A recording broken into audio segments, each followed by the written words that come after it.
بسم الله الرحمن الرحيم الحمد لله رب العالمين والصلاة والسلام على أشرف المرسلين سيدنا ونبينا ومولانا محمد صلى الله عليه وسلم وعلى آله وصحبه أجمعين.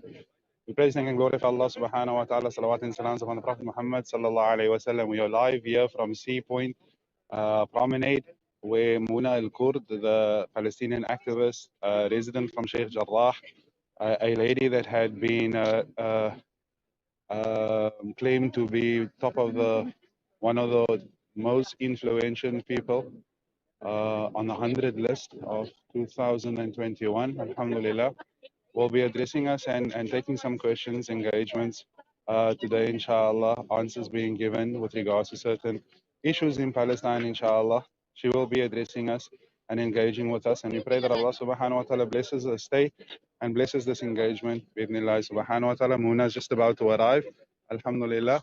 So stay tuned for this engagement, and we pray that Allah subhanahu wa ta'ala grants all of the goodness here from, inshallah. Ameen.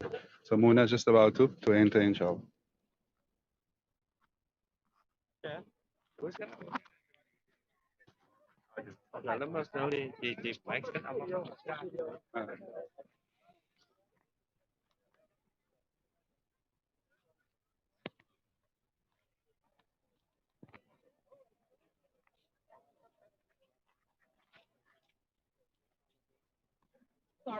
Sorry.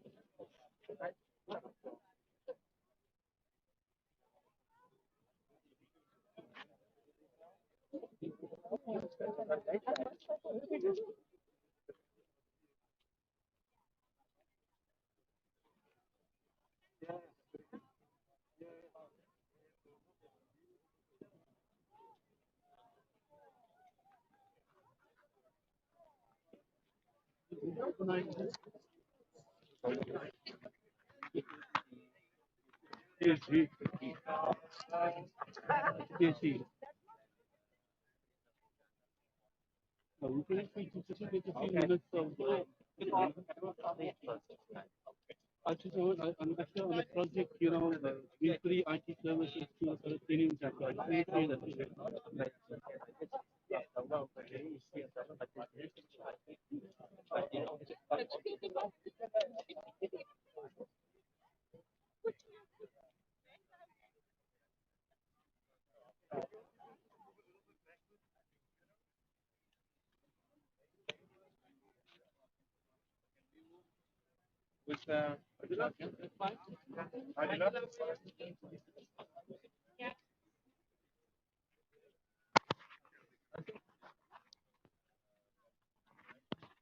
And the media, if you can get all your mics closer, so that it's easier to speak. لا بفضل بالعربي مش عارفة. First put it by Adila. Yes, yeah. Including the media questions. So they can respond. Okay. So you need to just move here. Okay, perfect. Shall we begin? Yeah, go ahead. Okay. Good morning, everyone, and thank you for joining us in welcoming the PSP, the Palestine Solidarity Campaign, the MJC, Youth for el-Kurd, Friends of Mizan, and Muna el-Kurd. I note that we are here today with the voice of the press, the voice of the freedom that our democracy develops on. Today we are at Sea Point, having this conference overlooking Robben Island behind everyone in front of me. It's the freedom and gumption of so many South African activists. In the struggle against apartheid, over 3,000 political prisoners were held at Robben Island. The number of Palestinian political prisoners held in Israeli prisons is 4,650.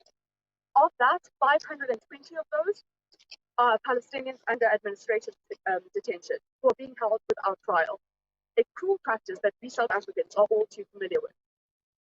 200 of those Palestinian prisoners are children. 40 of those are women. 544 of those prisoners are serving life sentences, and 499 are serving sentences over 20 years. While we stand out here with a view of the sea, acknowledging the fact that the spirit of those imprisoned at Robben Island is with us and inspires our compassion and fuels the flame of solidarity with Palestine. To this day, Palestinians hold the title of being one of the largest persecuted groups in the world. This has not once hindered them in standing up to their oppressors, to the Zionist occupiers, and to the apartheid regime that they enabled. This was exhibited by Muna, who was detained in this manner as well. This resilience and courage should be celebrated and praised constantly, but instead it is vilified, punished, and whitewashed through the lens of mainstream media who benefit from a certain narrative that has historically proven to be harmful to the Palestinian resistance. But that is changing. It is changing right before our eyes. It is changing on our screens, in our literature, and in our minds. The world is realizing that resistance to any form of an apartheid state, any resistance to erasure of Palestinian identity, is resistance to encourage and support in any way we can. The world is opening its eyes to the fight of the Palestinian people for their identity, their rights to self-determination and basic dignity. And it is up to us to decide what side of history we want the world to be remembered on. South Africa is a country that has emerged from revolution. We understand the importance of political and social consciousness in unifying and empowering countries and communities. We know this as South Africans, and now we see it among Palestinians. On this very promenade behind us, we have Mandela's spectacles. Through those frames, the question is begged: what motivates our vision for South Africa? What goal are we working towards, and what role do we sustainably carry out? What kind of justice do we envision when our brothers and sisters in Palestine suffer under apartheid, are confronted with dispossession of themselves and their homes, are constantly physically and mentally hurt by their oppressors? What kind of justice do we envision? It is as Nelson Mandela stated, our freedom is incomplete without the freedom of the Palestinians. Again, I ask you to use Mandela's glasses to envision the kind of narrative in history we want to have written for South Africa. And I encourage you to envision a free and prosperous Palestine. The laws, policies, and statements by Israeli and American officials state their policies and presence with the objective of maintaining Israeli control over the demographics, political power, and land in Palestine. In order to achieve that goal, Israeli authorities have dispossessed, confined, and forcibly separated and subjugated Palestinians by virtue of their identity to varying degrees of intensity. The occupation of Palestine is more than the governing state of Israel. It is the occupation of Palestinian homes, the erasure of Palestinian culture, and the minimization of the Palestinian presence. As a law student and activist, I can say with no hesitation that the operation of the Israeli state amounts to nothing less than crimes against humanity of apartheid and persecution. The Apartheid Convention defines crimes against humanity of apartheid as inhumane acts committed for the purpose of establishing and maintaining domination by one racial group over any other and systematically oppressing them. We know through constantly occurring evidence and media exposure that this severe systematic oppression is what Palestinians face. We know firsthand the effects of the war crime of apartheid and can only imagine the effect of the more severe state of apartheid in Palestine. The crime against humanity of persecution, the intentional and severe deprivation of fundamental human rights based on racial and ethnic grounds, is a crime against humanity which, through legislation in the Rome Statute, has been afforded the same gravitas as apartheid. A few months ago, Muna's home in Sheikh Jarrah was occupied by Israeli settlers. It was her vocal and dissenting resistance to the occupation of her home, her resistance to the settler colonial practices of Israel, which resonates so heavily in the heart of every freedom-loving South African. Muna and her brother Mohammed showed us the unfiltered and firm rejection of such settlers. And further than that, they used their powerful voice and social media to appeal to the humanity and compassion that everyone ought to possess. The el-Kurd family are of the residents of Sheikh Jarrah and have been in an extremely public legal battle for a home that unequivocally belongs to them, which houses a life that started generations before the state of Israel.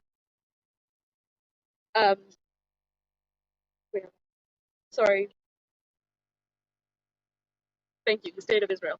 Muna is an inspiration to millions as an activist, a freedom fighter, and a phenomenal journalist. Her and her brother's voice has amplified the voice of Palestinians to such a degree that more people than ever before are listening. They were recognized in the Times 100 most influential people in the world. It may be because Muna and her brother were taught of a time before the existence of the apartheid state of Israel. by their families that lived there before that. Or it may be that limits have been reached of tolerance to such injustice. The world recognized that limit when the video of Jacob, a white Jewish man, claimed ownership of Muna's house. The video of him telling Muna, "If I don't steal it, someone else will," ignited a movement of resistance and rejection to this entitlement bred by racist governments. Through exposure, this fire of resistance spreads continuously. We have never before been in a position such as this. We have never before had an access to this level of unfiltered information and access to truth. We have never before had as much motivation and reasoning to explicitly stand against what we know to be wrong. We have never before had more of a reason to ensure that South Africa and its people remain on the right side of history with a clear stance against apartheid regimes of any form. We are here today to bear witness to the fact that Palestinian resistance will never wear thin, that the thirst for freedom and utilization of the fundamental right to self-determination is more than enough to ignite a nation of youth of resistance. We are here today to give power to the voices that need it, to amplify their fight against settlers' colonialism and state-sanctioned war crimes. That is our mandate as South Africans. Now more than ever is the time for boycott, divestment, and sanctions. It is not a complex issue, nor should it have ever been, nor should it ever be for any South African familiar with the struggle towards freedom. This call for BDS goes further than boycotting certain products, be it food or technology. It goes further than simply acknowledging the illegitimacy of the State of Israel.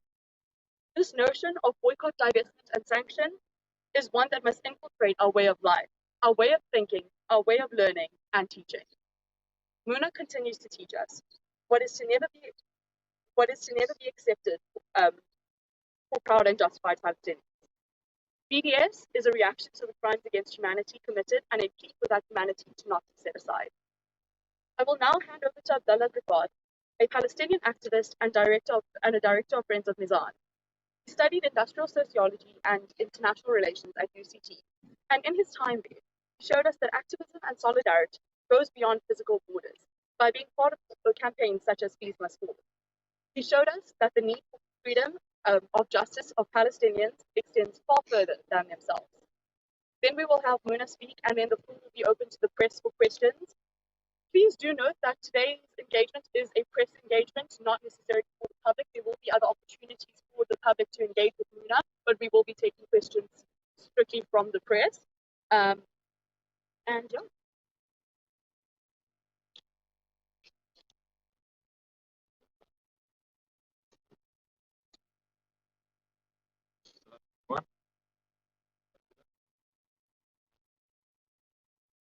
It's fine, it's fine, it's fine. Sorry for pointing that out. Thank you everyone for coming out today. I don't want to take too much time, speaking about, I don't want to speak about myself, but I do represent a Palestinian legal organization called Mizan. We are establishing an office here in South Africa, Friends of Mizan, because we want to learn from the South African experience. Obviously, there's a lot for us Palestinians to learn from the South African, struggle, the transition period, and even the post, democracy, the achievements and the challenges that you have faced. It is a great honor for us to be here and to connect with the South African community. It is very important for us, like South Africans had, many leaders and many activists in exile, to connect with the international community, to also try to fight for for South Africa at that time against apartheid, from overseas. We are also trying to do the same thing. We are choosing, to stay away from our families so we can, connect with the international community, so we can represent Palestinians that are suffering on a daily basis.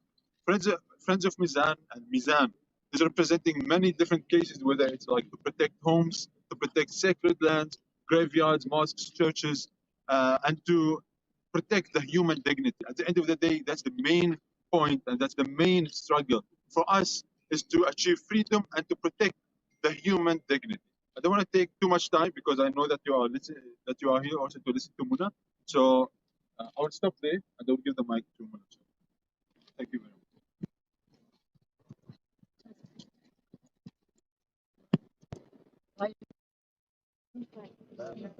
I'm very happy to be here in a very special place I'll be speaking in Arabic and Abdullah will translate later, but I'll speak in like a very basic Arabic so you'll understand or you can translate later with the media.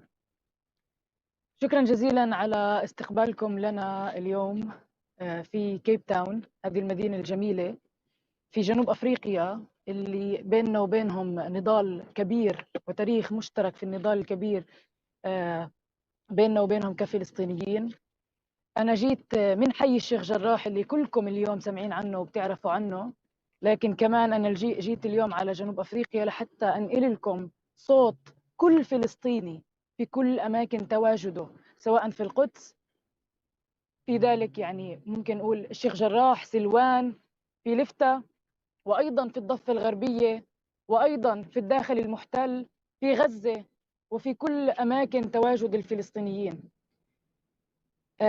الصبية هون ذكرت إنه أنا ومحمد وعائلتي نواجه تهجير قسري في حي الشيخ جراح، لكن مهم أحكي لكم إنه مش بس إحنا، هناك أكثر من 500 شخص معرضين للتهجير القسري فقط في وحدات حي الشيخ جراح، ومئات آلاف الفلسطينيين المعرضين لجميع انتهاكات الاحتلال من تهجير قسري وهدم منازل، تطهير عرقي، والتي هي كلها بالنهاية جرائم حرب يجب إيقافها. اليوم رسالتي لكم جميعا إنه توقفوا مع الفلسطينيين، كل الفلسطينيين، للدفاع عن كل شبر في أرض فلسطين وتحرير كل شبر فيها. هلأ في هذه اللحظة وأنا عمالي بحكي معاكم هناك 6 أسرى فلسطينيين مضربين على الطعام احتجاجا على اعتقالهم الإداري بدون أي تهمة أو محاكمة. أحد هدول الأسرى وصل يومه 100 بإضرابه المفتوح عن الطعام على التوالي فقط ليحاول أن ينال حريته. الأسرى، الناس، المسجد الأقصى، كل حجر في مدينة القدس وكل فلسطين، نحن بحاجة لأن نقف نصرة له. وفي الختام برجع بقولكم شكرا إنكم استقبلتونا اليوم، شكرا لأنكم تدعمون القضية الفلسطينية. بالنهاية أنا بعرف إنه كلكم حاسين بالاشياء اللي عمالنا بنعيشها اليوم كفلسطينيين لانه انتم اوريدي عشتوها في السابق. شكرا شكرا شكرا. Thank you, Mona. Sorry for I would need to translate. So first of all, Mona starts with thanking everyone for coming here. Thanking the South African community and people of Cape Town for welcoming her. And she remembers that we share a struggle, we share history, we share, you know, a long history of defending our rights and history for freedom. Mona comes from Sheikh Jarrah, but she doesn't only speak about Sheikh Jarrah. She doesn't only represent herself or her brother or only her family. There are many other Palestinians in Sheikh Jarrah, in Jerusalem, in Silwan, in Lefta, in the West Bank, in the 1948 occupied territories, in Gaza. There are millions of Palestinians that are also suffering. So the attention shouldn't be only on Muna herself. She wants to make sure that she doesn't want to take, you know, away from the collective struggle and minimize that amazing effort that's being put by a group of people, by many millions of Palestinians. She doesn't want to limit that to only one person. Yes, in Sheikh Jarrah alone, there are more than 500 people that are living under imminent threat of being forcibly removed from their houses. You know, Israel commits war crimes against Palestinians on a daily basis. We appreciate your support and we understand that you support Palestine and you support Muna herself, but we want you to make sure and we want you to help us to fight for every inch in Palestine. We want you to remember that as we are speaking today, there are 6 Palestinian prisoners who are going under a hunger strike. And one of them today he has entered his 100 day in hunger strike. It's very important for us to remember those who are also struggling there at home, right?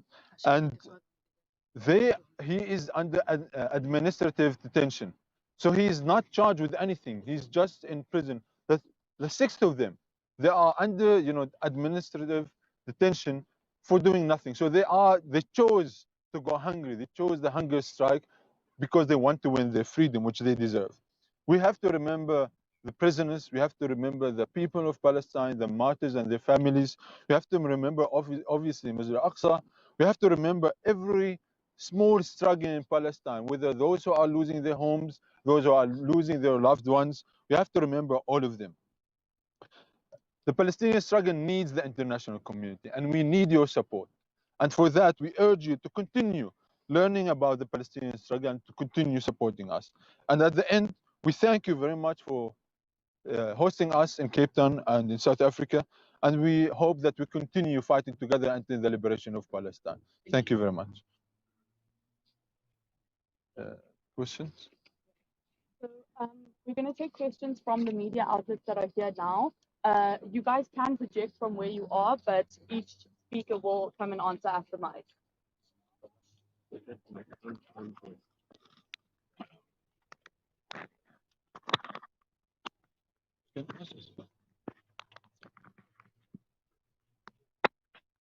Yes. The question is, you in the mother. So sorry. Please, can you announce the? Okay. The name is Abdullah Khan. I'm from Muslim Matters newspaper. In fact, it's the only newspaper in Africa that has the flag of the Palestine on its mast in Masjid al-Aqsa. This is called the mother city, but to most people in this city, it's actually the stepmother city, because most people are still oppressed in this city. And this is like we call the last colonial outpost. The question to you is, you're in the silly season now of voting. We're going through an election in this country, and there are many people now that are going to vote. And we have a particular party here in this country that is backing the Israeli government. That is a democratic alliance. They're in full support of the Israeli government. They never condemned the Israeli government. And we find, and it's not, we know the struggle of Palestine is not a Islamic struggle, and a humanitarian struggle. I think that must be impressed on people. People must understand the issue is not an Islamic one.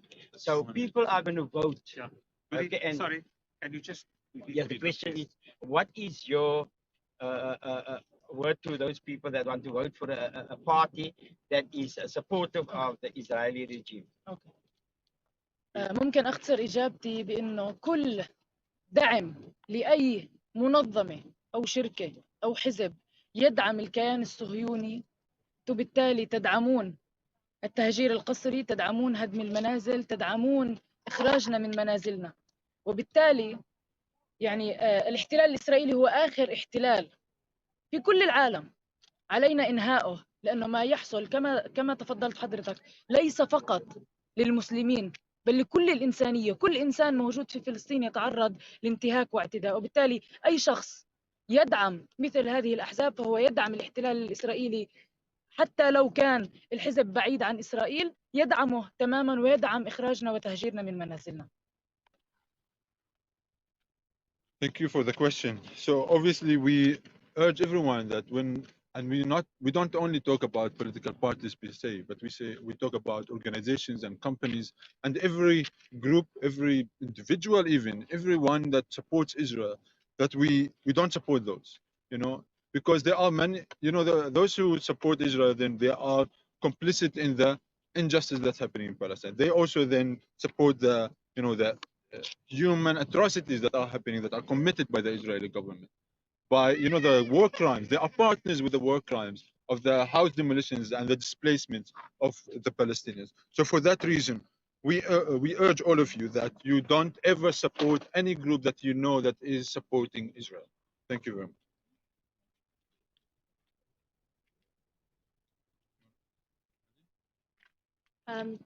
The next media outlet can ask another question, but I do ask that the questions are kept succinct and to the point, just so that we can get as many answered and as much context given to us as possible.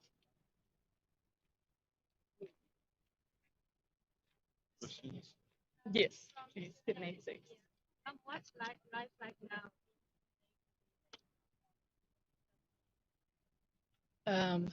كلكم سمعتوا عن حي الشيخ جراح في الآونة الأخيرة، لكن مهم أحكي لكم إنه إحنا في حي الشيخ جراح إلنا من 1972 بنناضل وبنقاوم في محاكم الاحتلال الاستعمارية الاستيطانية ضد قضاة يهود مستعمرين مستوطنين صهاينة فاشيين، اللي كل القضاء اللي موجود في إسرائيل وجد لخدمة الاستيطان والمستوطنين وليس لخدمتنا إحنا كفلسطينيين.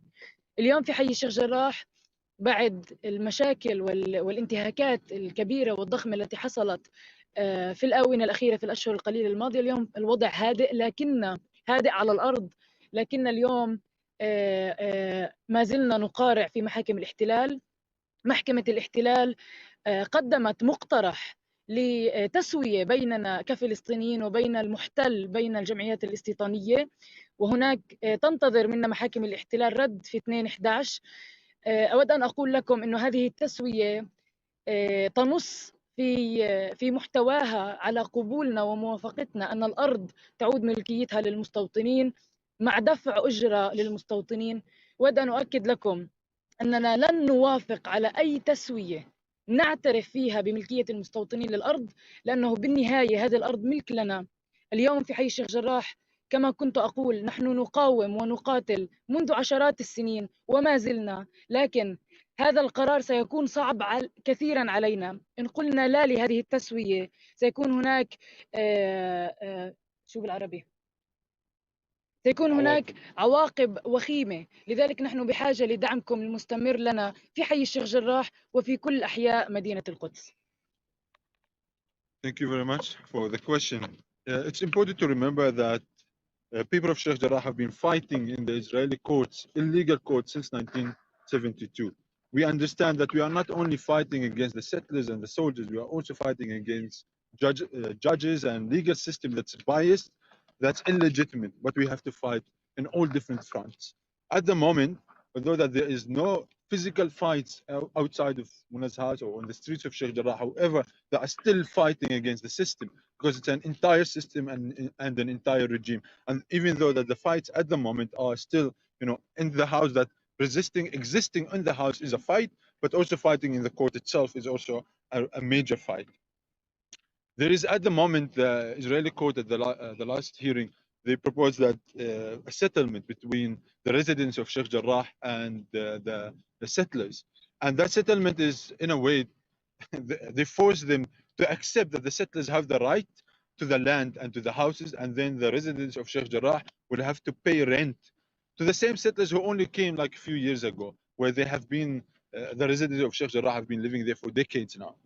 And of course, the residents will reject such, an unfair settlement, because there is no right whatsoever to any Zionist, to any of those settlers in any part of Palestine. So be sure that on the 2nd of November, when we go back, there's another court hearing where they have to reply to that settlement, to that proposal, and it will be rejected. There will be lots of consequences, obviously, to rejecting that unfair settlement, and they are expecting in Sheikh Jarrah lots of backlash, and Israel obviously will be upset, because they also they want them to accept the settlement. So there will be backlash, and we hope that that we continue fighting, because this struggle is not over until they settle in their homes without any threats, and until Palestine is free eventually. Thank you very much. More questions? Farid Sayed from Muslim Views. Your confrontation with the settlers reminds me of the other iconic scene of George Floyd, the Black Lives Matter movement. How do you see the intersection between those two very powerful images and the struggles that they have? التشابه في هذه المواقف يأتي من أنه نحن نعاني من نفس الظلم، نفس الاضطهاد، نفس المواقف، نفس القصص. هذه المواقف العنصرية، هذه المواقف الفاشية التي تود تطهيرنا عرقيا في فلسطين، وتطهير السود عرقيا في أمريكا، وتطهير مثلا الهنود والملونين هنا في جنوب أفريقيا. وبالتالي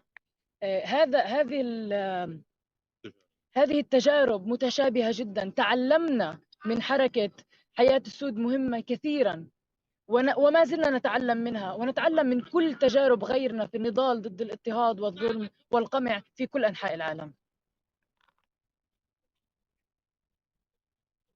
It is obviously that there is a lot of similarities because the systems and the regimes that we are fighting are essentially the same. You know, the oppressive regimes and the colonial powers are, you know, they're backing each other. They are all, you know, fascist regimes that try to ethnically cleanse the, you know, the people of the land and the original people. And even though we know that in the United States, the African Americans are oppressed for generations now, you know, the regimes there, and as like apartheid has tried to do with, you know, the native people here, with the colors and the Indian communities as well in South Africa, there have been, you know, these same regimes that have been in the past and are currently trying to, you know, ethnically cleanse and to discriminate against Palestinians, and at the end of the day, it's against people of color. You know, then it's we have to continue learning from experiences like Black Lives Matter, and we continue to fight the same fight for justice and for equality wherever they are, whether it's in Palestine, the United States, or anywhere in the world. Our struggles are connected and are joint, and we learn from each other at all times. Okay, so I just have a question on behalf of the Gazi channel, and that is South Africans have been very vociferous and active all the years in trying to supporting in every way possible. But what more? Is there any more ideas? What more can we do to assist with your plight? Great question. أعتقد من المهم جدا كما كنت أقول في كل المؤتمرات والإيفنتس التي حضرتها هنا في جنوب أفريقيا وفي كل مكان أن الوعي يأتي على رأس القائمة. من الواضح جدا نحن نرى ونستطيع أن نلمس أن المجتمع الجنوب أفريقي يدعمنا يعني بروحه، لكن من المهم أن يكون هذا الدعم في نفس المسار مع المعرفة والوعي لكي يكون أقوى وأكثر أهمية وأكثر تأثيرا.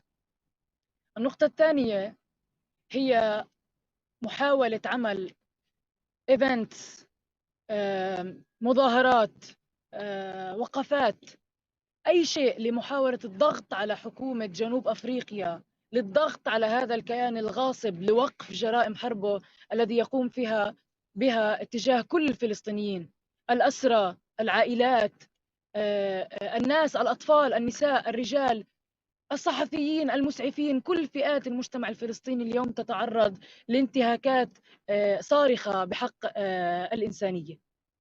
والنقطة الأخيرة هي مقاطعة الاحتلال بكل أشكاله بكل أدواته، مقاطعة الشركات التي تدعم الاحتلال، ومحاولة الضغط على الحكومة لفرض أيضا عقوبات وقطع علاقاتها مع الكيان الصهيوني، وأيضا محاولة إرسال قضية فلسطين ومحاكمة إسرائيل في المحاكم الدولية.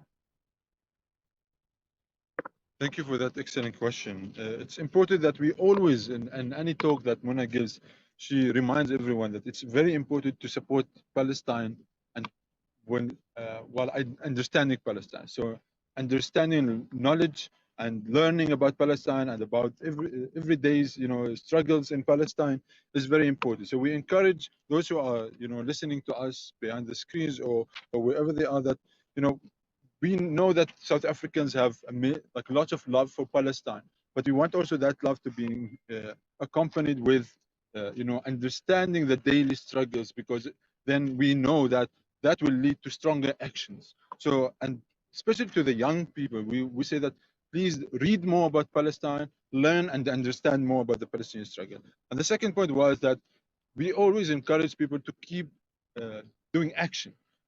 You know, we know that there are many people fighting in different ways, but the most important thing is that we don't stop doing action on the ground. At the end of the day, and this is, you know, at the end of the day, if we in Palestine, if Muna and their family and everybody in Palestine, they don't act and be proactive, then we wouldn't have been here, and nothing will have, you know, nothing will be achieved. So action on a daily basis, organizing, you know, events, organizing protests and marches, and be creative about, you know, our approach towards, you know, raising awareness and is very important. And the last point is that we would like you, through this action, to be directed towards pushing your government to act and to support Palestinians even more. We know that the South African government has been quite supportive for Palestine, but we also wanted to implement, the boycott, the divestments, and sanctions over Israel. There is a lot that can be done, because Palestine is still not free. That enough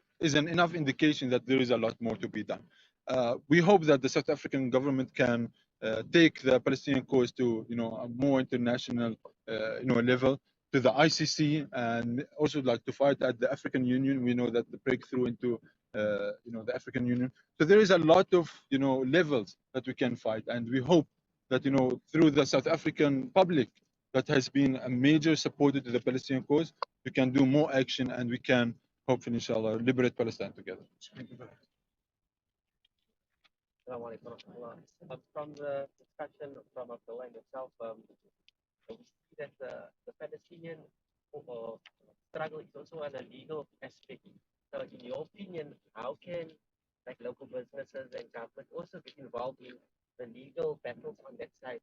Because we see that, for example, the brothers who are hunger striking, how can the assistance come from a legal side, not only from a public side? يعني اسمحوا لي اقول لكم انا مش محاميه بالنهايه، بفهمش كثير بالقانون، بس اسمحوا لي احكي لكم انه كل قضيه في فلسطين هي قضيه سياسيه وليست قضيه قانونيه، لانه القوانين في اسرائيل موضوعه لخدمه الاستيطان والمستوطنين وليس لخدمتنا نحن كفلسطينيين. ممكن عبد الله يجاوب اكثر من ناحيه قانونيه كيف يمكننا خدمه الاسرى واي قضيه اخرى، لكن من المهم الوعي كما قلنا، فأن تكونوا واعيين أن كل قضية في فلسطين هي قضية سياسية وليست قضية قانونية. كل القوانين، القضاة نفسهم يهود مستوطنين، وبالتالي ماذا ممكن أن نتوقع من هذا النظام القضائي الاستيطاني الموجود داخل دولة فلسطين المحتلة؟ So it is important. Muna reminds us that she is not a lawyer herself, but from what she knows, and we all know that in Palestine there isn't a case that's only a legal case.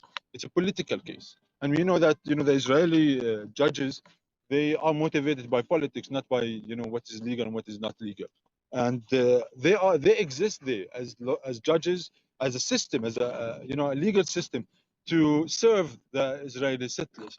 At the end of the day, it is legal, and we have to do whatever we can as communities to fight against this oppression.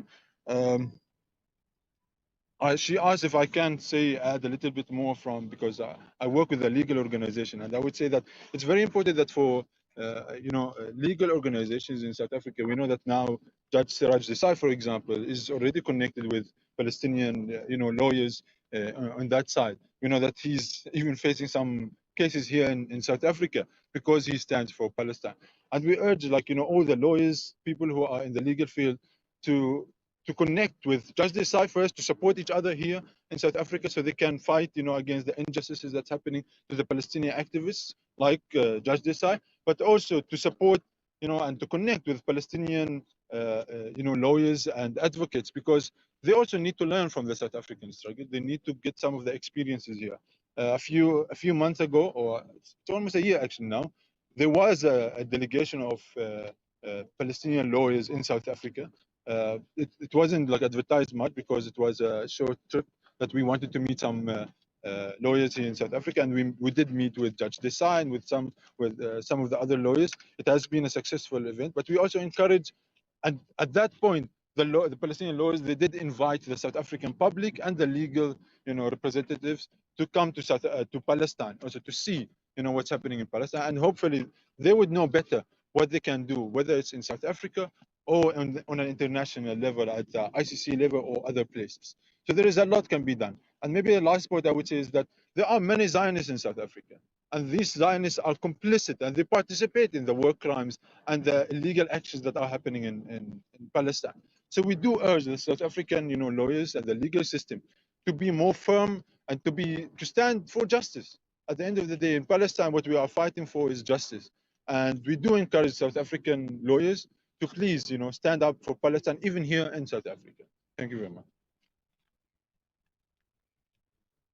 Are there any more questions from press outlets? Radio on and on. That's perfect. That would conclude what we have today. To end off today, I want to state the upcoming events that are organized by the PSC. This evening, we have an event from District 6 to Sheikh Jarrah, where we will be able to hear from Nkosi Mandla Mandela, who has remained steadfast in his support for Palestine. We will hear from Father Michael Weeder, the Dean of St. George's Cathedral. We have Judge Siraj Desai, the former Western Cape High Court judge and prominent legal persona. The event is full, so people can't pitch up there. You will not be allowed in, but it is going to be live streamed on various media networks and platforms. We are also going to be having multiple upcoming events. Tomorrow at UCT, there will be a discussion with Muna Abdullah and Prof. Lushaba. And on Monday, there will be another event in Stellenbosch University. So we hope to all see you guys there. Shukran. Thank you very much. Close. It's closed. Thank you so much. Thank you. Thank you.